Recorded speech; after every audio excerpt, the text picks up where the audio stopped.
এমত অবস্থায় দ্বিতীয় একটু পরে আরেকটা লোককে খাটের উপরে করে কবরের দিকে নিয়ে যাচ্ছে। সাহাবায়ে কেরাম বললেন, ইয়া রাসূলুল্লাহ, এখন যেই লোকটাকে কবরের দিকে নিয়ে যায়, এই লোকটা ছিল মদখোর, এই লোকটা ছিল ঘুষখোর, এই লোকটা ছিল গাঁজাখোর, এই লোকটা ছিল বেরমাজি, এই লোকটা ছিল বেরোজগারি, এই লোকটা ছিল বেয়াদব। আল্লাহর রাসূল বললেন, ওয়াজাবাত। কি কথা বুঝেন নাই? আগেরটার উত্তর যেটা, পরেরটার উত্তর। জবাব কি দুই কিসিম না এক কিসিম? জবাব কি দুই প্রকার না এক প্রকার? সাহাবায়ে কেরাম জিজ্ঞাসা করলেন, ইয়া রাসূলুল্লাহ, প্রথম লোকটার কথা বললাম, সেই উত্তরটা পাইলাম, দ্বিতীয় লোকটার কথা বলার পর একই উত্তর, আমরা তো বুঝতে পারলাম না রহস্যটা কি।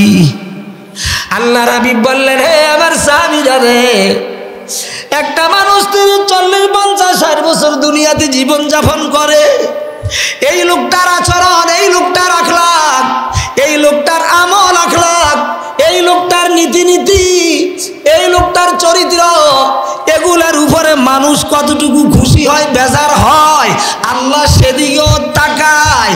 দুনিয়ার মানুষগুলি মানুষ মরে যাওয়ার পরে কি আলোচনা করে, ভালো মানুষগুলি, আল্লাহ সেদিকে তাকিয়ে থাকে। আল্লাহ তো জানে এই জামানায় তোমরাই হলা ভালো মানুষ, তোমরাই হলা শ্রেষ্ঠ মানুষ। তোমাদের মুখে প্রথম লোকটার কথা বলা হয়েছে, লোকটা ভালো মানুষ ছিল, ভদ্র মানুষ ছিল, নেককার ছিল, নামাজি ছিল, আল্লাহওয়ালা ছিল। তোমাদের মুখে এই কথাটার সাথে সাথে আল্লাহ পাক ওই বান্দার জন্য আল্লাহর বেহেশতটা ওয়াজিব করে দিয়েছে। দ্বিতীয় লোকটার কথা যখন শুনেছে, মদখোর, গাঁজাখোর, বেয়াদব, অসভ্য, অভদ্র, বেরমাদি, বেরোজগারি, তোমাদের মুখে এই কথাটা শোনার সাথে সাথে আল্লাহ পাক জাহান্নামটা তার জন্য ওয়াজিব করে দিয়েছে। সেই জন্য আল্লাহ বলেন, ও বন্ধু, দুনিয়ার জীবনটা এইভাবে কাটাও। দেখেন, কিছু কিছু মানুষ মারা গেলে মানুষ কাঁদে, কাঁদে না কাঁদে? সমাজের কিছু মানুষ মারা গেলে মানুষ কয়, আরে সোনার ছেলেটা চলে গেল, ভদ্র ছেলেটা চলে গেল, একটা ভালো মানুষ চলে গেল। একজন হুজুর মারা গেলে কয়, একজন আল্লাহর ওলি চলে গেছে, আরে আফসোস করে। আর কিছু অসভ্য বেয়াদব কথায় কথায় মানুষের গায়ের দিকে যায়, চোখ রাঙ্গায়া কথা বলে, ক্ষমতার দাপট দেখায়, নেতাগিরি, ফেতাগিরি, বাহাদুরি দেখায়, ওই কুদ্দুচ্চা মার্কা রিক্সাওয়ালার ফোলার মতো আছে না নাই? ওরে কথা কয় না, বুঝেন না, বুঝেন না, আছে না নাই? মানুষে কয় কি, ওর মতো বেয়াদব মারা গেছে, আল্লাহ আমাগো সমাজটারে শান্তি করছে, কয় না, না কয়? সেই জন্য কবি বলেন, যেদিন তুমি একা এসেছিল ভবে, কেঁদেছিলে তুমি একা, হেসেছিল সবে, এমন জীবন তুমি করিবে গঠন, মরিতে হাসিবে তুমি, কাঁদিবে ভুবন। হে যুবক, নেতাগিরি কর, ফেতাগিরি কর, আপত্তি নাই, দল কর, আপত্তি নাই, চলাফেরা, উঠা বসা, কথাবার্তা, লেনদেন, আচার ব্যবহার যদি তোর নবীর তরিকা অনুযায়ী হয়, আর যদি এই কথাটা চিন্তা করিয়া চলস, এই মুহূর্তে যদি মারা যায়, কোন আমলটা লইয়া কবরে যাব? হে বন্ধু, তুমি দুনিয়া থেকে যাইবা, দুনিয়ার মানুষ তোমার জন্য কাঁদবে, আল্লাহর কাছে দোয়া করতে থাকবে। আর যদি বেয়াদব, অসভ্য, অভদ্র, উশৃঙ্খল হয়ে মারা যাস, মদখোর, গাঁজাখোর হইয়া, দুনিয়ার মানুষ খুশি হবে, আল্লাহ তোর উপরে বেজার হবে। কথা ঠিক কিনা? কিছু কিছু বেয়াদব, মূল কথা বুঝাচ্ছিলাম, দোকানে বৈশা বৈশা ধোঁয়া ছাড়ে, কার মুখের দিকে ছাড়ে চিন্তাও করে। মুরব্বীরা কয়, আরে ইজা তো আঙ্গ গ্রামে রিক্সা চালাছে কুদ্দিচ্ছা, এ কুদ্দিচ্ছার হোলা বেটা, তুই বুঝি নেতা হইস, তোরে বুঝি আমরা চিনি না, তবে সময় খারাপ, কিছু বলা। বন্ধুরা, বর্তমান সময়েও যদি কেউ দলের বাহাদুরিতে আর ক্ষমতার বাহাদুরিতে ক্যাডারগিরি কইরা এমনভাবে চলতে থাকো, তো দুনিয়ার এই মুরব্বী, তোমার এলাকার মুরব্বীরাও কয়, কার হোলা, কার নাতি, খবর নিয়ে দেখা যাবে দুপুর বেলার বাচ্চা ছাইলেও ঠিক মতো নাই। ওরা কথা কয় না কা?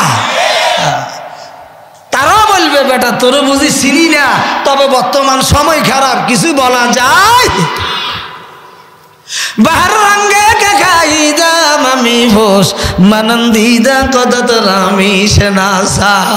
বন্ধু তুমি যত রং বেরঙ্গের পোশাক পরো, যত রং বেরঙ্গের নেতা সাজো না কেন, তুমি কত নম্বর নেতার খেতা, আমার আল্লাহ তোমারে চিনে চিনে কিনা। আরো জোরে কোন আল্লাহ চিনেনি?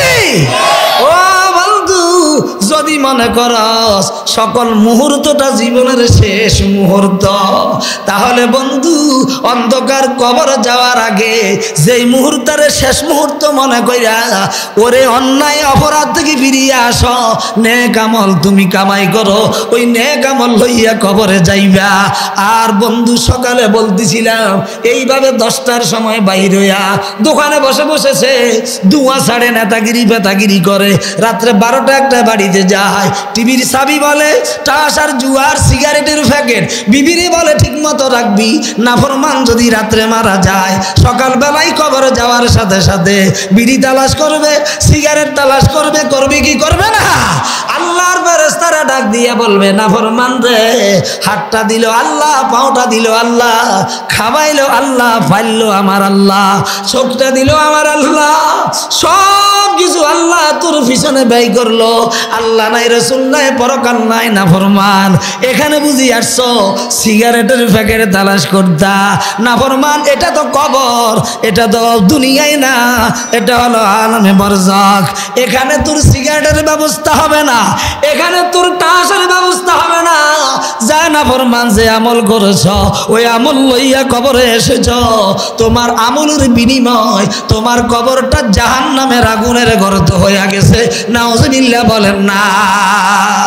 তো বন্ধুরা আমার কথা ভূমিকায় লম্বা হয়ে গেছে, তাহলে বলতেছিলাম এই কথাটা, এই আজকের এই বসাটা যদি জীবনের শেষ বসা হয়, এই মুহূর্তে মারা গেলে আগামীকাল সকাল বেলায় এই মাহফিলের এই বসাটা, এই আমলটা কবরে যাবে কিনা?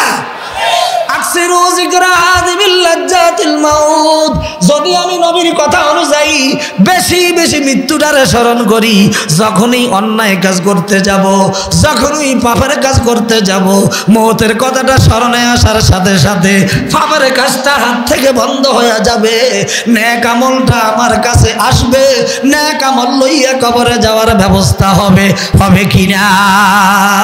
আল্লাহ বেশি বেশি পরিমাণে মওতকে স্মরণ করে সকল গুনাহ থেকে বেঁচে থাকার তৌফিক দান করে, বলেন আমিন। আজকে পৃথিবীর সকল মানুষ শান্তির জন্য পাগল পারা, ঠিক না বেঠিক? আপনারা সরমটু এলাকার লোকেরা কি শান্তি চাননি? কি শান্তি চান? যেন চুরি ডাকাতি আমার এলাকায় না হয়, চান কি চান না? আরে কথা কই না কা?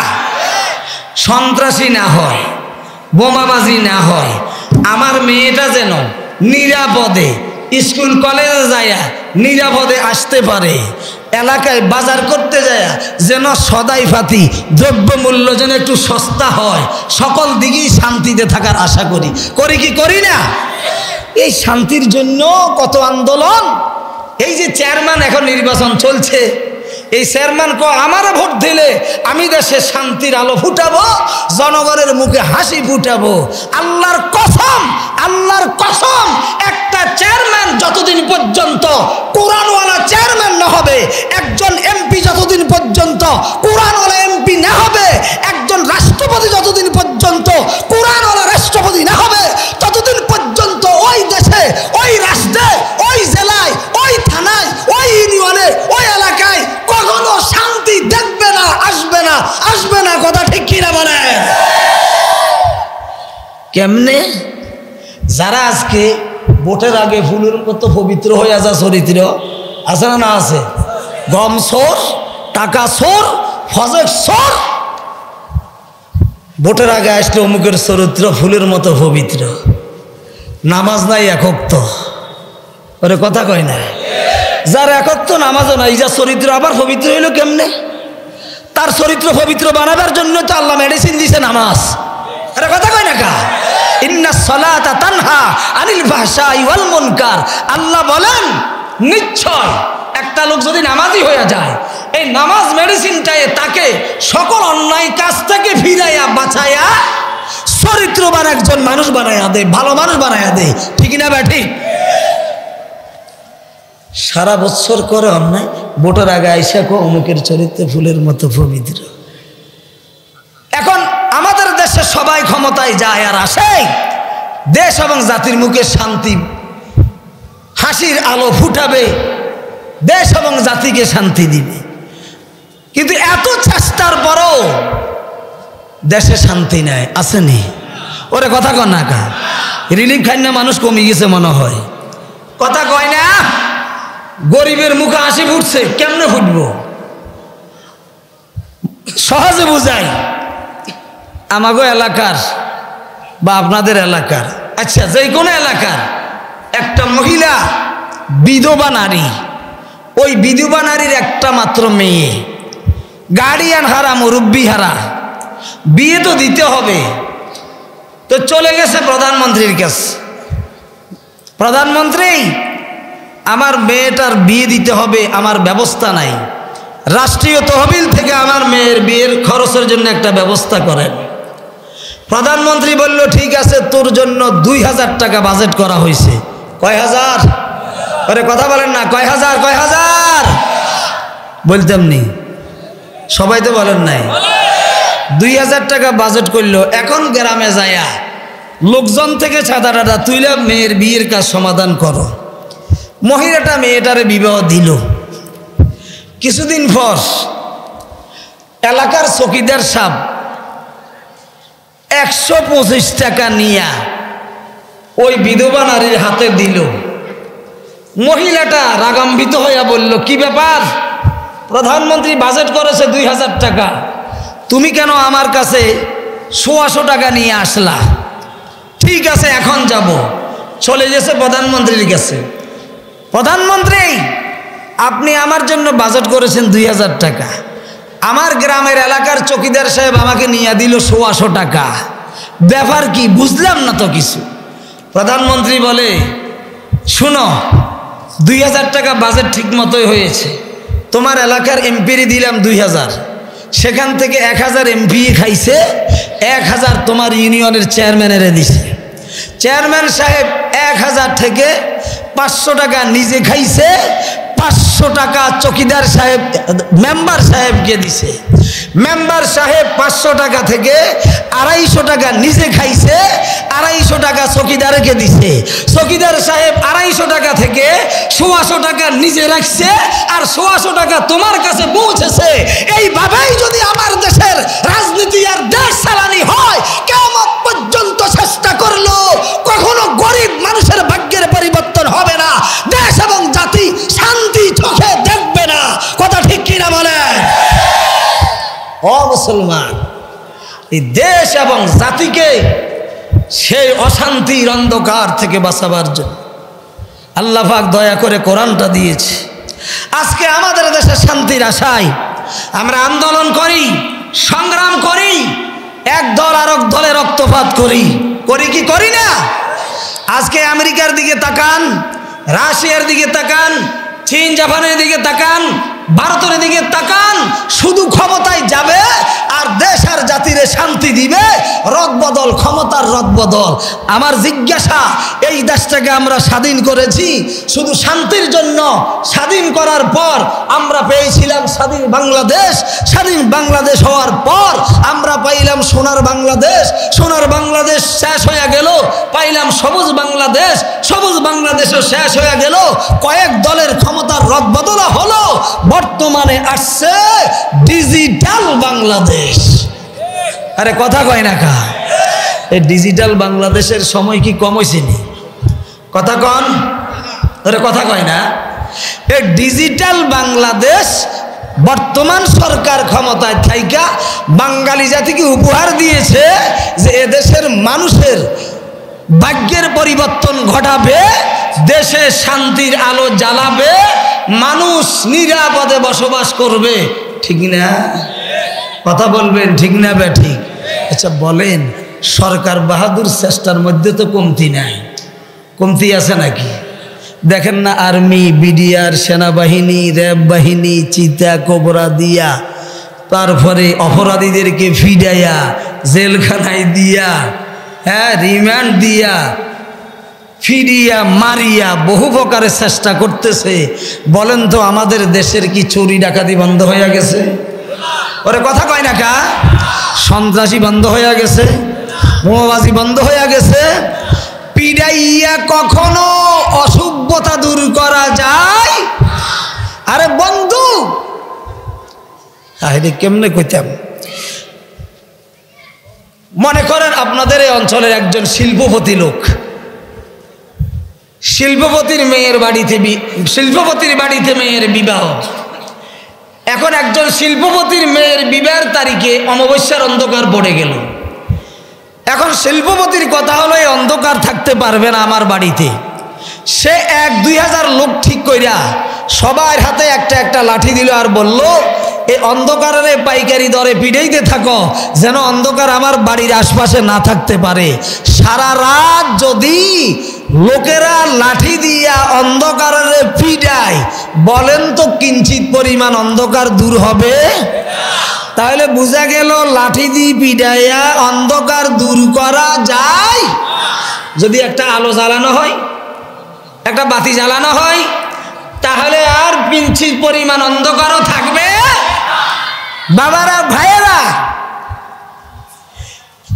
ডিজিটাল বাংলা শেষ হয়ে যাবে হয়তো, বা অন্য কোন দল ক্ষমতায় আইসা অন্য কোন নাম দিবে এবং চেষ্টা করবে এইভাবে এক এক দল আইসা দেশ এবং জাতিকে শান্তি দেওয়ার জন্য ফিরিয়া মারিয়া জেলখানায় দিয়া হত্যা কইরা জেল ফাঁসি দিয়া বিভিন্নভাবে চেষ্টা করতেছে। আমার জিজ্ঞাসা, আজ পর্যন্ত এই দেশে চুরি বন্ধ হয় নাই, ডাকাতি বন্ধ হয় নাই, হয়েছে কি? সন্ত্রাসী বন্ধ হয়েছে? দুর্নীতি বন্ধ হয়েছে? সুদ বন্ধ হয়েছে? মেয়ে হাইজাক বন্ধ হয়েছে? রক্তপাত বন্ধ হয়েছে? হয় নাই। কিয়ামত পর্যন্ত কোন সরকার, কোন দল, যেই দলে আসুক না কেন, চেষ্টা করতে পারবে যতদিন পর্যন্ত এই দেশে আল্লাহর নিজ হাতে প্রজ্বলিত আলো, কোরআনের আলো প্রজ্বলিত না হবে, ততদিন পর্যন্ত দুনিয়ার কোন ব্যবস্থাপনায়, দুনিয়ার কোন পন্থায়, দুনিয়ার কোন সিদ্ধান্তে, দুনিয়ার কোন রাস্তায়, দুনিয়ার কোন কাঠামোর মাধ্যমে দিয়া শান্তি তালাশ করতে থাকবে, মারিয়া পিড়িয়া জেলখানায় দিয়া কখনো অশান্তির অন্ধকার থেকে দেশ এবং জাতিকে বাঁচাইতে পারবে?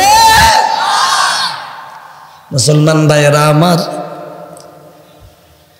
এই পৃথিবীর মানুষগুলি চুরির অন্ধকারে নিমজ্জিত ছিল, ডাকাতির অন্ধকারে, জেনাবে বিচারির অন্ধকারে, মদ গাজার অন্ধকারে, জুলুম অত্যাচারের অন্ধকারে ডুবেছিল।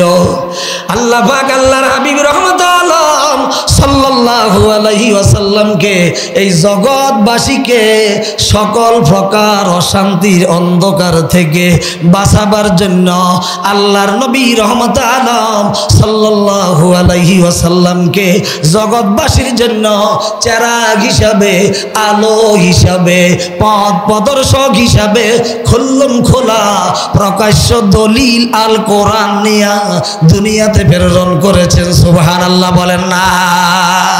আল্লাহ নবী যখন এই কোরআন নিয়ে এই আলো দুনিয়াতে আসলো, আল্লাহ নবী কোরআন নিয়ে যখন জগৎবাসীর সামনে হাজির হয়ে গেলেন, বন্ধু চুরি বন্ধ হয়ে গেল, ডাকাতি বন্ধ হয়ে গেল, সন্ত্রাসী বন্ধ হয়ে গেল, জেনা ব্যভিচারী বন্ধ হয়ে গেল, মেয়ে হত্যা বন্ধ হয়ে গেল, জুলুম অত্যাচার বন্ধ হয়ে গেল, দেশের মানুষ শান্তিতে ঘুমাবার পরিবেশ হয়ে গেছে। সুবহানাল্লাহ বলেন না? এখন অশান্তি কেন? আমরা সেই আলোকে হাত ছাড়া করে দিয়েছি। নবীর আদর্শ আমাদের কাছে নাই। যেই কোরআন নিয়ে নবীজি আমাদের কাছে আসছেন, তাতে জাকুম মিনাল্লাহি নূরুন ওয়া কিতাবুম মুবিন। আরে বন্ধুরা আমার, আল্লাহ নবীকে আলো হিসাবে, বাতি হিসাবে, নূর হিসাবে তোমাদের জন্য দুনিয়াতে আল্লাহ পাক প্রেরণ করেছেন। এবার আল্লাহ বলেন, ফামান তাবিয়া হুদায়া ফালা খাউফুন আলাইহিম ওয়ালা হুম ইয়াহজানুন। এই হুদার অর্থে, এই হুদার কথা, এই হুদার ব্যাখ্যায় আল্লাহর কোরআনকেও বোঝানো হয়, নবীকেও বোঝানো হয়। আল্লাহ পাক বলেন, তোমরা যদি এই কোরআনের পথ দেখে, এই কোরআনের আলো দেখে, এই কোরআনের বাতানো রাস্তা দেখে, মানুষ যেইভাবে লাইট ব্যবহার করে, আলো ব্যবহার করে, আলো দেখে দেখে অন্ধকারের মধ্য দিয়ে চলতে থাকে, ওই লাইটের আলোতে সহি সালামতে নিরাপদে তার গন্তব্যস্থানে পৌঁছে যায়। আল্লাহ বলেন তোমরা যদি আমার এই হুদার অর্থে কোরআনকে যদি বোঝানো হয়, আল্লাহ বলেন যদি তোমরা এই কোরআনের কথা মানো, এই কোরআনকেই রান্নাঘর থেকে শুরু করে ও বন্ধু তোমার পারিবারিক জীবনে, সামাজিক জীবনে, ব্যবসায়ী জীবনে, রাষ্ট্রীয় জীবনে, জীবনের প্রতিটা ক্ষেত্রে, রান্নাঘর থেকে শুরু করে তোমার সে পার্লামেন্ট সংসদ ভবন পর্যন্ত যদি এই কোরআনকে তোমরা বাস্তবায়ন করো, এই কোরআনকে মানিয়া চলো, তোমাদের কোনো ভয় নাই, ওয়ালা হুম ইয়াহজানুন, তোমাদের কোনো চিন্তাও নাই। কে বলেন? আরো জোরে বলেন, কে বলে? আল্লাহর কসম, এদেশে যদি রান্নাঘর থেকে সংসদ ভবন পর্যন্ত আল্লাহর কোরআন বাস্তবায়ন হয়ে যায়, চোর চুরি করবে না, ডাকাত ডাকাতি করবে না, জেনাখোর জেনা করবে না, মদখোর মদ খাবে না, গাঁজাখোর গাঁজা খাবে না, জেনাখোর জেনা করবে না, চুরি ডাকাতি সন্ত্রাসী জেনাবে বিচারি সব বন্ধ হয়ে যাবে, দেশের মানুষ শান্তিতে ঘুমাবে। ঠিক না বেঠে? যদি তোমার আমার এই দেশের সন্ত্রাসগুলা, এই দেশের খারাপ মানুষগুলা আল্লাহর কোরআনটাকে মেনে নেই, আল্লাহর কোরআনটাকে ভালোবাসে, আল্লাহর কোরআনকে জীবন আদর্শ বানায়, আল্লাহর কসম চোর চুরি ছাড়ি দিব, ডাকাত ডাকাতি ছাড়ি দিব নেই? এরা বন্ধু জাগতিক প্রশাসনিক শক্তি দিয়া ক্ষমতা শক্তি প্রয়োগ কইরা একটা খারাপ মানুষ কখনো ভালো মানুষ হতে পারে? আমনগো গ্রামে গরু চোর ধরা খাইছে দুগা, এই এলাকাত কোগা, ওরা কথা কয় না কা কয়টা? আসলে ধরা খাইছে না? গরু চোর আছে নাকি আমনগো এলাকাত? ওরা কথা কয় না, আছে নাকি? আসলে আছে তো এক গ্রামে, আমরা ওটা বাদ দিলাম, গরু চোর ধরা খাইছে দুইটা, কয়টা? ওরা কথা কয় না কা? এই শাসন, মানব রচিত শাসন ব্যবস্থা দিয়া আপনি খারাপ মানুষের ভালো মানুষ বানাবেন, কেমন পর্যন্ত চেষ্টা করলেও পারবেন? গরু চোর একটারে ধরে নিয়ে গেছে থানার পুলিশ, আসি কে নিছে? কে নিছে? পুলিশে আসেনি, 4 মাসের জেলে ঢুকে দিছে। কয় মাসের? আরে কথা কন, কয় মাসের? গরু চোর আরেকটা আছে তো, ওরা কথা কয় না। দ্বিতীয়টারে লই গেছে, ধরেন এই কোরআনওয়ালারা আসি, তবলিগেলারা আসি, কতই যা চুরি করছে তাদের দিন সব পুলিশে ফাইলে তো বিপদ আছে, তো 4 মাসের জেলখানায় হিয়ানে খাটতি গা তবলিগ জামাতের এই লাইনে আসি, আল্লাহর কোরআনের লাইনে 4 মাসের জেল খাটিল, আল্লাহ তো তোর পরিবর্তন ভাগ্যের ব্যবস্থা করে দিব। সুবহানাল্লাহ কইতেন না? তো দোনোজনে 4 মাস জেল খাটা শেষ, তবলিগেলার আসামি যেটা গরু চোর সেটা তো শেষ, থানায় যেটারে নিচে জেল হাজতে দিছে এটাও শেষ হওয়ার পরে থানা থেকে যেটা বাহির হয়ে আসছে আর কি, এটা আগে করতো চুরি, এখন চালাইছে ডাকাতি। কিরে কি হয়েছে? না যেটা আইছে চোর, এটা তো এলাকার মানুষে জানে না, এখন আরো যখন জেল খাটাইছে, এবার যখন সবাই জানছে তা চুরি করেই লাভ কি, প্রকাশ্যে ডাকাতি আরম্ভ করে দিছি। এটা হইল আমাদের জাগতিক মানব রচিত শাসন ব্যবস্থার ফলাফল। কথা ঠিক কিনা? 4 মাস ওই তবলিগের জেলখানা খাড়ি যেটা আইছে, ওরই এতার মুখে আগে দাঁড়িয়েও আসিল না, নামাজ কালামও করতো না, এখন এলাকাতে আইসে আর মুখে দাঁড়িয়েও দেখা যা, মাথায় টুপিও দেখা যা, হাতে তসবিও দেখা যা, আজান দিলে তাড়াতাড়ি মসজিদে দৌড়ায়। অন এলাকার মুরব্বী একজনে দেখো, কিরে বাতিজা? ক হ চাচা। ক চাচা কি কচ্ছা? ক না চাচা, চুরি সিগারেটও ভালো লাগে না, এখন সন্ত্রাস থাকবে না, দেশের শান্তি প্রতিষ্ঠিত হতে থাকবে, দেশের মানুষ আরামে ঘুমাইতে পারবে। কথা ঠিক না বেঠে? সেই কোরআন সামনে, আসলে সামনে, আসলে কোরআন সামনে, তাহলে বোঝা যাবে আরে ভোট তো আসছে, নির্বাচন তো হুজুরেরাও করতেছে, দেখা যাবে যে কোরআন কারা কারা চায়। যাক, আমি সেই দিকে যাচ্ছি না, তবে কোরআন আমাদের দরকার আছে কিনা? আচ্ছা, কোরআন আমরা চাই তো, তাহলে কোরআনের মানলে দুনিয়াতেও কোনো চিন্তা নাই, ভয় নাই, পরজগতেও কোনো চিন্তা ভয়। আল্লাহর কসম, দুনিয়াতে তোমার কোনো পেরেশানি নাই, কোনো টেনশন নাই, কোরআনকে মানিয়া চলো। পরজগতে কোরআন তোমার দায়িত্ব নিয়ে সোজা আল্লাহর জান্নাত পর্যন্ত পৌঁছায়া দিবে। সুবহানাল্লাহ বলেন। তাহলে কোরআনের দরকার আছে কিনা? এবার আসেন, আল্লাহ রসুল কি এই কোরআন দিয়া সররে ভালো মানুষ বানাইছে না? আমি কিন্তু লম্বা কথা বলতে পারবো না, সময় অনুমতি দিচ্ছে না। নবীজি কোরআনের দাওয়াত দিচ্ছে, কাফের বেঈমানেরা বিদ্রুপ করছে, বর্তমানেও আমাদেরকে বিদ্রুপ করে, করে কি করে না? কোরআনের জ্বালায় ফালা, কোরআনের অপমান করে, কোরআনের মূর্তির হাড়ু ভরে নিয়ে হালা, আছে না নাই? কেবা কারা ফালাইছে আল্লাহ মালুম, তবে যেটাই ষড়যন্ত্র করছে আমার মনে হয় এ কখনো কোনো মায়ের বাবার সুসন্তান হতে পারে? কথা কন ঠিক না ব্যাঠে? এরে যত চেষ্টা করবি কোরআনের বিদেয় করতে পারবি না, অপমান করি সম্মানও কমাইতে পারবি না। ওয়াইন্না লাহু লাহাফিজুন, এই কোরআনের হেফাজতের দায়িত্ব কার হাতে? আরো জোরে বলেন না, কার হাতে? কোরআনের বিরোধিতা, ইসলামের বিরোধিতা ফেরাউন করেছে, নমরুদ করেছে, হামান করেছে, সাদ্দাত করেছে, কারুন করেছে, আবু জাহিল্লা করেছে, উতবা সাইবা করেছে, আবরাহা বাদশা করেছে, একটাও কি আসেনি? আরে কথা কন, একটাও কি আসেনি? ও বর্তমান সময়ের নাস্তিকেরা, ইহুদি নাসারার গাছ পা ছাটা গোলামেরা, তোমাদের চাইতে শক্তিশালীরা সবাই চলে গেছে, কেউ থাকতে পারলো না। তারা নাই, কোরআন আছে, তোমাদের মতো কুলাঙ্গার গুলিও থাকবে না। কোরআন ছিল, আছে, ইসলাম ছিল, আছে, কিয়ামত পর্যন্ত থাকবে ইনশাআল্লাহ। কথা ঠিক কিনা বলেন? মুসলমান ভাইয়েরা আমার, আল্লাহর নবী আল্লাহর কোরআন দিয়াই এই অসভ্য মানুষগুলাকে সভ্য মানুষ বানিয়েছে। সংক্ষেপে একটা কথা বলে শেষ করব। নবীজি দাওয়াত দিচ্ছে আর নবীজির বিদ্রুপ করছে, গালি দিচ্ছে, লোকদেরকে নবীর কাছে আসা যাওয়া বন্ধ করে দিয়েছে, যেন কোরআনের কথা না শুনতে পারে, কোরআনের তেলাওয়াত না শুনতে পারে, কোরআনের দাওয়াত না শুনতে পারে। এখন একদল খারাপ মানুষ, এরা নবীর কাছে আসার জন্য পাগল পারা হয়ে গেছে। কিভাবে নবীর কাছে আসবে? নবীর কাছ থেকে কোরআনের কথাটা শুনবে, কোরআনের আলোচনা শুনবে, কোরআনের তেলাওয়াত শুনবে, রাস্তা নাই। তো গোপনে গোপনে একটা চোর, এটার স্বভাব ছিল চুরি করা, গোপনে গোপনে অন্ধকারের মধ্যে দিয়া নবীর দরবারে যায়া কোরআন শরীফের তেলাওয়াত শুনেছে। শোনার সাথে সাথে কলিজাটা নরম হয়ে গেছে, কালেমা পড়ে মুসলমান হয়ে গেছে। নবীর দরবার থেকে আসতেছে, আসবে যে প্রকাশ্যে আসতে পারে না। তো পাহাড়ের গুহার ভিতরে পাহাড়ের গুহার ভিতরে ভিতরে চিকন চিকন কিছু সরু পথ আছে, আছে না নাই? এই যুবকটা বিকাল বেলায় নবীর দরবার থেকে আসতেছে পাহাড়ের সেই গোপন পথ দিয়া। তো একটা সুন্দরী যুবতী নারী, স্বর্ণ অলঙ্কার ভরিত, পানির কলসি ভর্তি করে সামনের দিকে যাচ্ছে। হঠাৎ করে সূর্য ডুবার আগে, আসরের পর ডুবু ডুবু অবস্থায় মহিলাটা সামনের দিকে তাকায় দেখল একটা যুবক আসতেছে সামনে থেকে।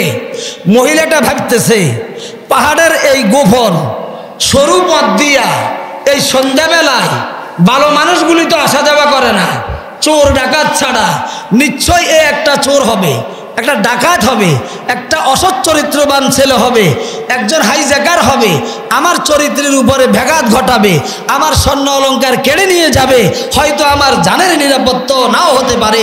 ভয়ে কাঁপতে কাঁপতে একটা গাছের আড়ালে যায়া সে আশ্রয় নিল। আর যুবকটাও আসতেছে। যুবকটা আস্তে আস্তে যখন ওই মহিলার সামনে আইসা দাঁড়ালো, দাঁড়ায়া যুবকটা ডাক দিছে, মা, ও মা। মহিলাটা বলল, হ্যাঁ যুবক, তুমি কে? তোমারে চিনি না, তোমারে জানি না। একটু আগে আমি ভেবেছিলাম তুমি একজন চোর ডাকাত, না হয় একজন হাইজ্যাকার, না হয় একজন সন্ত্রাস, একজন জেনাখোর হইবা। আমার স্বর্ণ অলঙ্কারের দিকে না তাকায়া, যৌবনের সৌন্দর্যের দিকে না তাকায়া আমারে মা বলে সম্বোধন করছো, তুমি কে?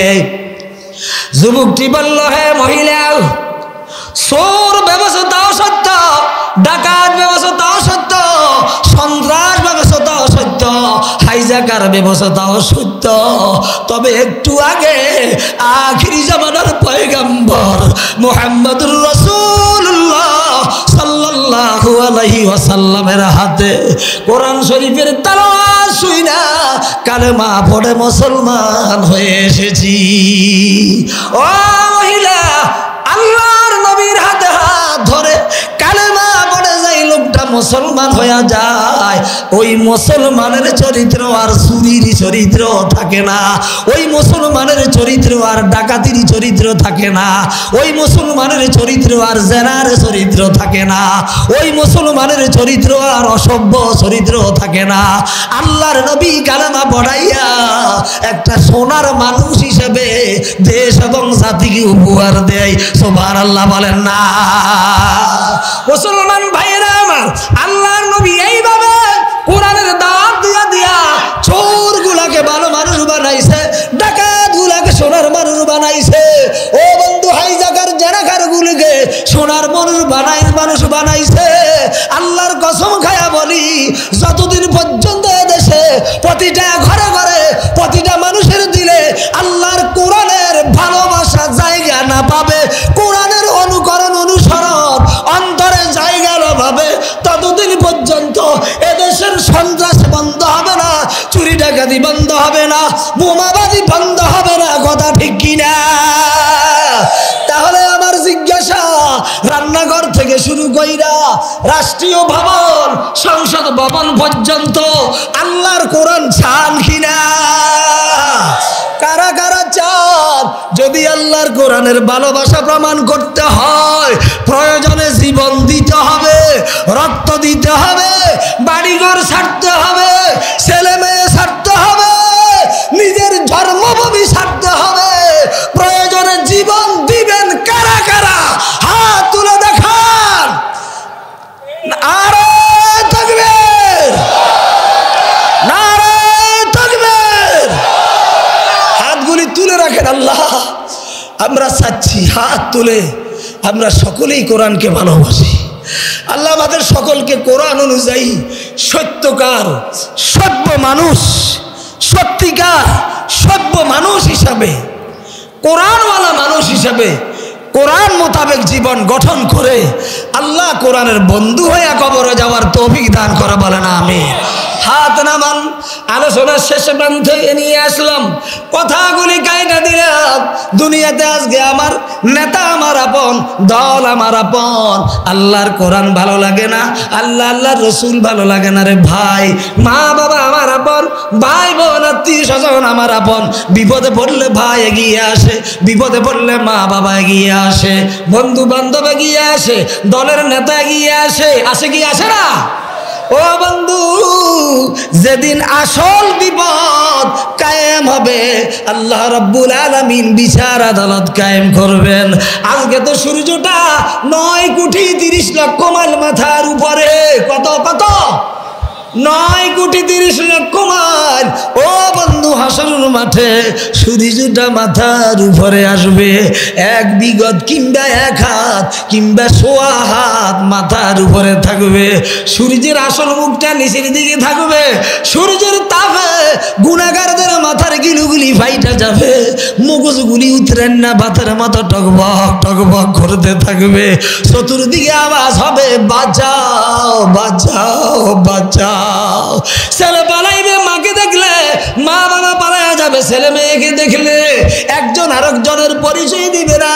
ওদিক দিয়ে জাহান্নামের আগুনের লেলিহান শিখা উপরের দিকে লাফাইতে থাকবে। আর হাসরবাসীরা যখন একবার জাহান্নামের ভয়াবহ দৃশ্যটা দেখবে, বিষাক্ত সাপগুলি ফানা ধরে আক্রমণের রূপ ধরে আসতে থাকবে। জাহান্নাম থেকে আওয়াজ আসবে, মানুষ দাও মানুষ দাও মানুষ দাও। ওই মুহূর্তে জাহান্নামের ভয়ে পুরো হাসরবাসীদের কলিজাটা থর থর করে কাঁপতে থাকবে। চতুর্দিকে আওয়াজ আসবে, বাঁচাও বাঁচাও। সন্তান মাকে দেখলে ডাক দিবে, সামনে দাঁড়িয়ে যাবে মা বলে যখন সম্বোধন করবে, মা বলবে, আজকে হাসরের মাঠে বিপদের কালে কে তুমি আমার মা বলে ডাক দাও? আমার কোনো সন্তান ছিল না, দুনিয়াতে আমি পেটে কোনো সন্তান নি না, আমি তোমাকে চিনি না। বাবাকে সামনে পায়ে ডাক দিবে, হে বাবা একটু সাহায্য করো। বাবা বলবে আমি তো বিয়ে শাদিও করি নাই, কে আমারে বাবা ডাকো, আমি তো তোমারে চিনি না।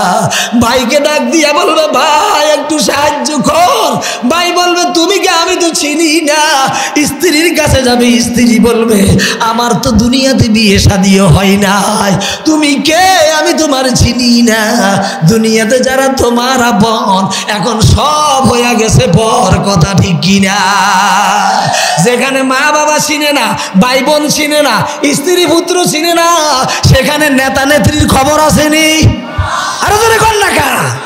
এরে নাফরমান নেতার জন্য রক্ত দেশ, দলের জন্য রক্ত দেশ, কে কারে মারস, কি জন্য মারস, কিলাহুমা ফিন্নার। এমন সময় আসবে আল্লাহ নবী বলেন মারিন্না মারতেছে, মরিন্না মরতেছে, কার জন্য মরে, কেন মারে, দুইটার একটারও খবর নাই। কারে কোন দলের জিতাবার জন্য মারতেছ, কোনের কারে তুমি বানাইবার জন্য মরতেছ, কিলাহুমা ফিন্নার। আল্লাহ নবী কয় মরিন্নাও জাহান্নামী, মারিন্নাও জাহান্নামী, ঠিক কিনা?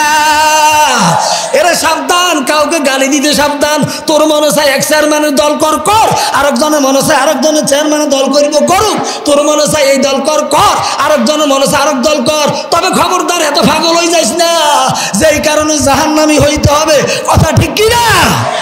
যেহেতু একজন মুসলমানের জানমাল নিরাপত্তা তোর কাছে আরেকজনের কাছে আছে না নাই?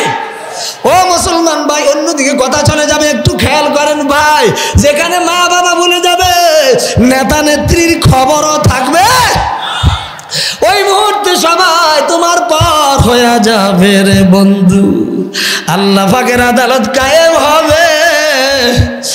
আল্লাহর নবী মায়েশার সামনে একদিন হাসরের মাঠের ভয়াবহ দৃশ্যের কথা বর্ণনা করলেন। আয়েশা, হাসরের মাঠের অবস্থাটা কেমন হবে জানোনি? বলে কেমন হবে?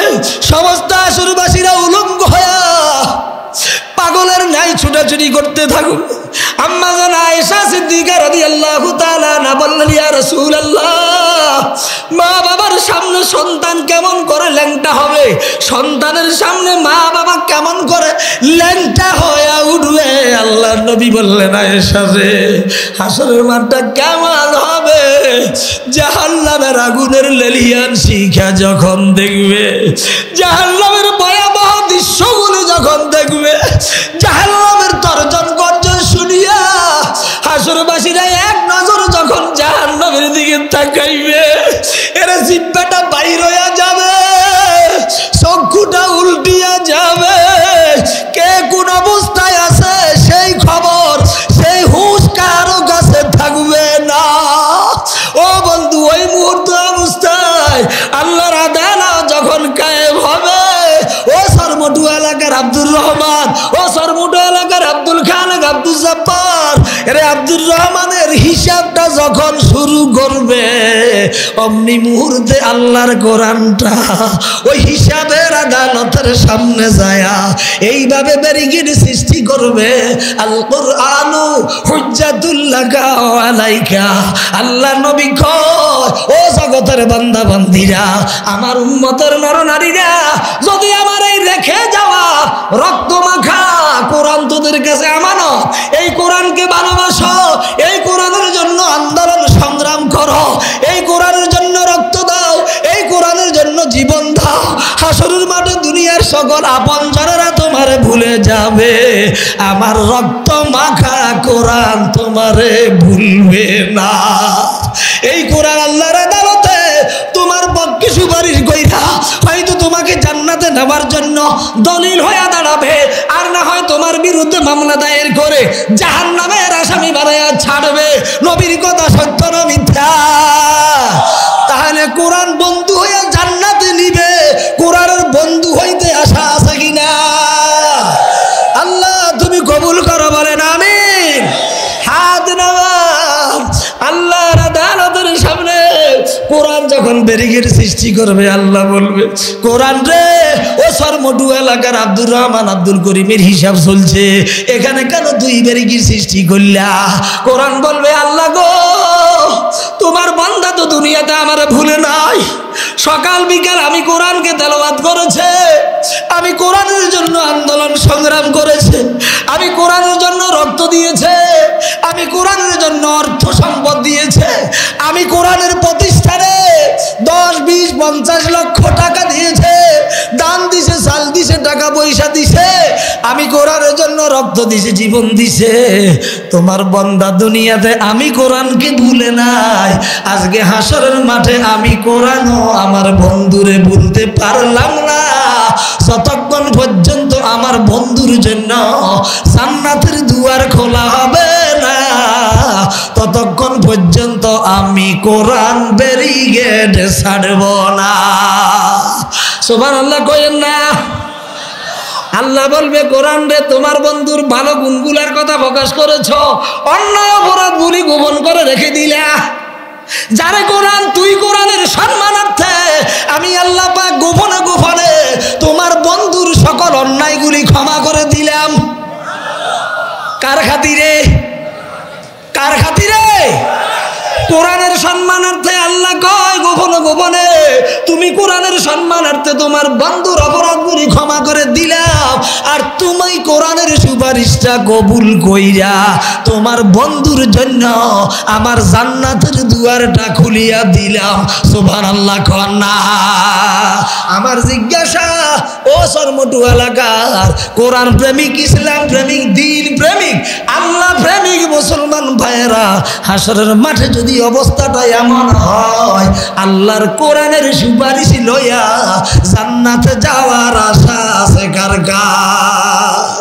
আল্লাহ তুমি কবুল করো। আয় আল্লাহ সকলের অন্তরে কোরআনের মহব্বত আর ভালোবাসা জায়গা দিয়া দাও। আয় আল্লাহ কোরআন মোতাবেক জীবন গঠন করার তৌফিক দান করো। আয় আল্লাহ প্রয়োজনে জীবন দিতে হলে কোরআনের জন্য জীবন দেওয়ার ঈমানি শক্তি দান করো। কোরআন নিয়ে বাঁচার, কোরআন নিয়ে মরার তৌফিক দান করো। কিয়ামতের মাঠে কোরআনের সুপারিশ নসিবি করে জান্নাতে যাবার ব্যবস্থা করে দিও। বলেন আমিন।